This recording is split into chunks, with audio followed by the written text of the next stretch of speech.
Good evening. मैं doctor सूर्योदय Singh, head of department orthopaedic RN. Tagore hospital, Mukundpur, Kolkata. मैं आपके सामने फिर से हाजिर हूँ। जैसा मैंने पहले बोला था लास्ट वीडियो में कि कुछ एक अलाइनमेंट की बात होती है, कुछ एक पेशेंट हैप्पीनेस इंडेक्स की बात होती है।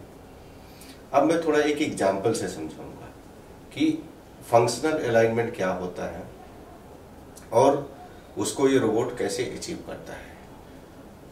सबसे ज़्यादा इम्पोर्टेंट होता है, जो सबसे ज़्यादा एक्सेप्टेड है अभी तक हमारे ऑर्थोपेडिक कम्युनिटी में, वो होता है कि अगर हम फंक्शनल अलाइनमेंट अचीव कर लेते हैं, और नाम से भी लगता है कि भाई कोई चीज़ अगर फंक्शनल है तो वो सबसे अच्छी है, कोई चीज़ बहुत मैकेनिकल है तो भाई वो तो थ्योरेटिकल हो जाती है। जबकि बहुत लोग करते आए हैं, हम भी करते आए हैं, लेकिन हर जगह आगे बढ़ना होता है, कुछ और सोचना होता है। तो आपके सामने स्क्रीन पे तीन चीजें आएंगी, तीन आपके व्यू आएंगे, आप ध्यान से देखिएगा। आपके सामने एक पिक्चर है जिसमें पूरे पैर की पिक्चर है, ऊपर से लेके नीचे तक का। ये रियल पिक्चर है, ये हमारे ही एक पेशेंट का किया हुआ है, उसको मैं एग्जांपल लेके आया हूँ। क्योंकि हमारा जो रोबोट होता है, जो हमारा एक्टिव रोबोट है ऑटोमेटिक, वो एक रिपोर्ट भी जनरेट करता है। वो आपको हमेशा के लिए दिखाएगा कि आपने किया क्या था। एरोप्लेन में एक ब्लैक बॉक्स होता है, कितनी बातें हुई, क्या हुआ, क्या क्या चेंजेज हुए, कब कब हुए, कैसे कैसे हुए, फिर कहाँ से रिवर्स गए, वो सारे के सारा डेटा रिकॉर्ड करके रख लेता है। और जब आप चाहें, आज चाहे या आज के 2 साल बाद, 5 साल बाद आप उसको वापस रिट्रीव करना चाहें, वो आपको रिट्रीव करके दिखा देगा। तो वो आपको खुद सिखाता है अपनी ही गलतियों से। अगर आपने कभी की है और बैक में जाके देखना चाहें कि हम क्या किए थे इसमें, तो उसको वो वापस दिखा देगा। इसमें और भी इम्पोर्टेंट है कि जैसे एक पेशेंट का ऑपरेशन हुआ, हम ही ने किया, किसी सर्जन ने ही किया। वो पेशेंट का देखा गया कि एक पैर किया, वो पैर पूरा सीधा है, दूसरा पैर किया थोड़ा सा टेढ़ा है। तो वो पैर क्या होता है कि पेशेंट, उसको कोई प्रॉब्लम है नहीं, बट वो बोलेगा कि किसी एक पैर को कि ये वाला ऑपरेशन मेरा अच्छा हुआ इस पैर में, दूसरे वाले का नहीं अच्छा हुआ। क्यों? नहीं, वो थोड़ा सा ना ऐसे टेढ़ा दिखता है। दिक्कत नहीं है उसको, लेकिन फिर भी बोलेगा नहीं, थोड़ा सा ऐसे टेढ़ा दिखता है, तो शायद पहले वाला ज्यादा ठीक था, दूसरे वाले में नहीं हुआ। तो ये क्या करता है, मान लीजिए कि अभी आपने ऑपरेट किया और आप पेशेंट ने जो है बोला कि हम एक ही पैर कराएंगे, हम दोबारा दूसरा पैर बाद में कराएंगे। आपके पास 2-4 साल बाद घूम फिर के आता है, बोलता है सर दूसरा पैर करिए। तो अगर आपको पता है कि हमने पहला पैर कैसे किया था, तो दूसरे पैर का ऑपरेशन हूबहू उसी शक्ल में उतार सकते हैं या उसके बहुत नजदीक ला सकते हैं। बहुत ज्यादा आपको वहां पे डिफरेंस, जिससे पेशेंट को पता ना चले, ये भी एक कारण होता है, पेशेंट खुश नहीं होता है। तो ये पूरा डेटा आपका जो है ये बनाता है सर्जरी में। तो आपके सामने स्क्रीन में दिख रहा है, एक बड़ा सा दिख रहा होगा जहां पे कि आपका हिप बोन, नी और एंकल पूरा एक लाइन में है। इसी को बोलते हैं मैकेनिकल अलाइनमेंट। ये जो पिक्चर है ये हमारी प्लानिंग के बाद की है, जब हमने पूरा ऑपरेशन सीटी में 3D के थ्रू प्लान कर लिया है। ये हमारा होता है इन रिजल्ट, जब हम पहले प्लान करते हैं ऑपरेशन के पहले। उसके बगल में जो छोटी पिक्चर है वो दिखाता है कि आपका जो लाइन जा रही है, बेसिकली हमारा कंसर्न तो नी है, हिप और एंकल को तो हम रेफरेंस के लिए ले रहे हैं, तो हमारे नी के सेंटर से ही वो लाइन गुजर रही है। इसका मतलब है कि जो हम ऑपरेशन करने जा रहे हैं वो ऑपरेशन कुछ इस तरीके से होने वाला है, और जो कि हमको ठीक लग रहा है।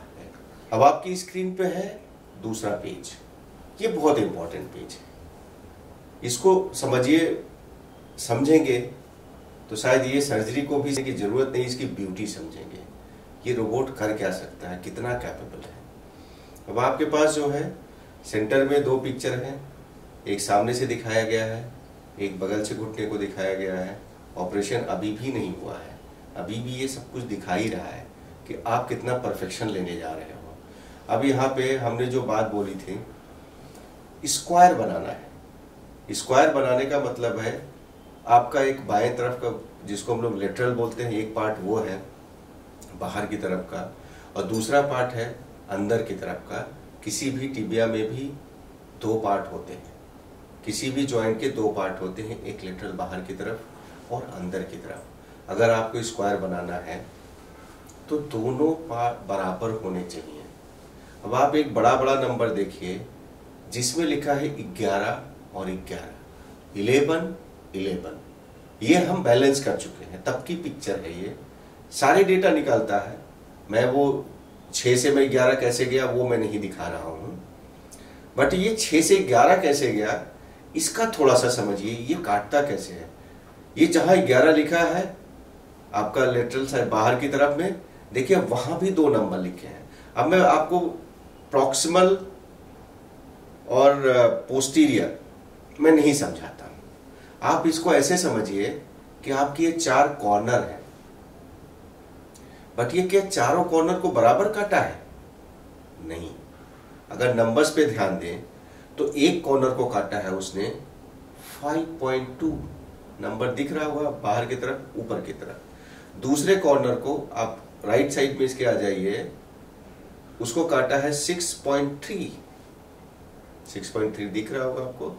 उसने एक कॉर्नर को काटा है 6.1 और उसने और एक कॉर्नर को काटा है 5.8। अब ये 5.8, 5.2, 6.1 और 6.3 एक्यूरेसी दिख रही है। 0.1 के मिलीमीटर में ये काटता है। और इसने क्या किया, आपको सब कुछ एडजस्ट करते हुए चारों कोनों को जितनी जरूरत थी उतना काटते हुए इसने आपको मिडिल का नंबर दिया 11 एंड 11। आप साधारण हिसाब से समझिए, मैन्युअली क्या ये पॉसिबल है? नहीं पॉसिबल है। इसको सिर्फ यही कर सकता है। प्लानिंग आपकी है, अभी भी उसने ऑपरेशन नहीं किया है, खाली ये बोलता है कि हमको 11 चाहिए, हमने बोला है हमको ये चाहिए, तो उसने एडजस्टमेंट दिए और वो एडजस्टमेंट के हिसाब से हम उसके रीडिंग पे गए, उसको एडजस्ट करते रहे तो उसने एक पिक्चर फाइनली हमको दिखा दी, यस इतना इतना कटेगा और हमारा 11 अचीव हो जाएगा। हम आशा करते हैं थोड़ा तो इंटरेस्टिंग लगा होगा। फिर से देखिए, 4 कॉर्नर काटे इसने, चारों कॉर्नर को इसने अलग अलग काटा और बड़े प्रिसाइजली 0.1, 0.2 मिलीमीटर के गैप में काट के इसने 11 का नंबर दिखाया। इसका मतलब है घुटना 90 डिग्री पे मुड़ा हुआ घुटना हमारा बैलेंस हो चुका है, वो उसके स्क्वायर बराबर हो चुके हैं। अब हम आपको दिखाएंगे तीसरी पिक्चर। अब आप देखिए, ये तीसरा पेज है सेम पेशेंट का। मैं एक छोटी सी जर्नी पे चल रहा हूँ जो मैं एंजॉय करता हूँ। ये आपको कॉन्फिडेंस देने वाला है कि आखिर हाँ, ये सर्जरी अच्छी क्यों कैसे नहीं हो सकती है, क्योंकि इतना सब कुछ बढ़िया लेके जाता है ये रिपोर्ट कि आपको गलती होने की गुंजाइश ही नहीं देता है। अब इस पिक्चर में आप देखिए, पहले मैं वो नंबर पे बाद में आऊंगा। देखिए 9 लिखा है। अगर पुराना नंबर याद करिए तो मैंने 11 बोला था। अब 9 क्यों? एकदम नीचे लेफ्ट साइड के कॉर्नर पे आप देखिए एक नंबर लिखा हुआ -5 डिग्री। -5 डिग्री का होता है कि कोई चीज तो माइनस होती ही नहीं है शरीर में, तो ये माइनस कहां से आ गया? इसका मतलब है ये घुटना सीधा होने के बाद उल्टे की तरफ ये 5 डिग्री जाता जा रहा है। और ये चीज उसने दिखाई हमको कि आपका ये जो पेशेंट का घुटना है जब पूरा सीधा किया जाता है तो ये पूरा सीधा होने के बाद और उल्टा हो जाता है, और अगर उल्टे की तरफ चला जाए पैर तो चलना बहुत मुश्किल हो जाता है।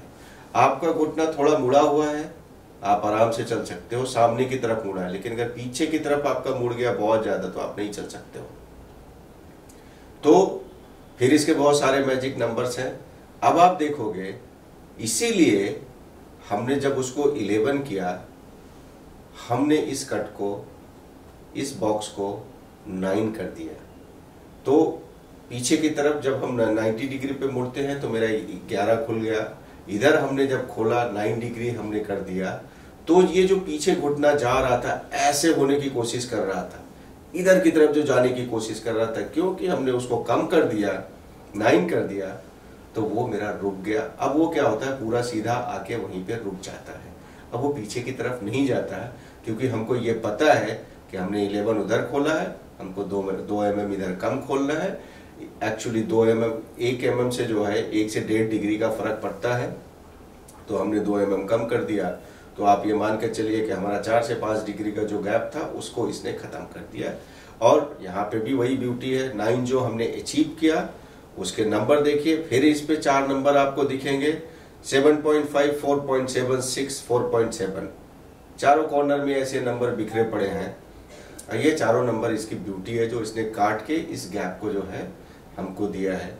अभी तक भी सर्जरी नहीं हुई है। अब जब आप जा रहे हो गया, आपका बैलेंस हो गया, सब कुछ दिख गया, जितने भी लोग देख रहे हैं अब तो भरोसा आ रहा होगा कि इतने परफेक्शन के बाद ये आगे बढ़ता है। सर्जरी अभी तक नहीं हुई है, लेकिन ये जो लास्ट के 2 हमने दिखाए हैं, ये ऑपरेशन के अंदर वाले कैलकुलेशन है। हमारा जो पहला सीट था वो लैपटॉप वाली और कंप्यूटर वाली सीट थी। ये 2 सीट है, ये ऑपरेशन के अंदर वाली है, तब जब पेशेंट का घुटना अब खुल चुका है। अब वो उस घुटने को देख सकता है, अब वो उसको लाइव देख सकता है। उसने अचीव किया और यहीं से उसको छोड़ देना होता है। वो आराम से आपने जो उसको बोला वो पूरा का पूरा सर्जरी को खत्म करके आपके सामने वो परफेक्ट पिक्चर दे देगा, जिससे आप अपने पेशेंट को बोल सकते हो। ऑपरेशन के पहले भी बोला जा सकता है कि ऑपरेशन बहुत अच्छा हुआ है। ये इसका ब्यूटी है। अब यहाँ पे जो बात आती है एक्यूरेसी, किसी भी चीज की अगर एक्यूरेसी बढ़ेगी तो उसकी लाइफ बढ़ जाएगी। हम सिंपल बोलते हैं, कोई भी घर हो, उसकी नींव मजबूत हो, उसके सारे पिलर हो और एकदम डिजाइंड हो और परफेक्टली बैलेंस्ड हो, किसी भी स्ट्रक्चर का, चाहे घर का हो, टेबल हो, जो भी हो। जैसे गाड़ी का होता है, अगर उसका व्हील बैलेंस्ड है तो उसके टायर कम घिसते हैं। एकदम उसी एग्जाम्पल पे जाइए, अगर हमने नी को बैलेंस कर दिया है तो उसके टायर की लाइफ बढ़ गई है। और वो टायर क्या है, जो हम उसका पॉली देते हैं, जो बीच का स्पेसर देते हैं, तो हमने अलाइनमेंट ठीक किया है। और यही अलाइनमेंट इस नी की लाइफ बढ़ाता है। ये हुआ पहला एडवांटेज। और ये ही एडवांटेज के लिए और भी हम एडवांटेज बोलेंगे कि किसके लिए है। परफेक्शन तो ये देता ही है कि आप जो सर्जरी करो एकदम परफेक्टली राइट हो गए, कहीं कम ज्यादा कुछ नहीं काटेगा। उसके साथ ये अलाइनमेंट भी परफेक्ट देता है। और यही इसका सीक्रेट है जो आपके नी को एक नई ऊंचाई और नई लाइफ प्रदान देने वाला है। तो हम आशा करते हैं कि ये ज्यादा टेक्निकल नहीं था। क्वेश्चन पूछते रहिए, क्वेश्चन पूछेंगे, हम जवाब देंगे तो हमारे भी थोड़े से नॉलेज बढ़ेगी और थोड़े से भी आपके डाउट क्लियर होंगे। धन्यवाद।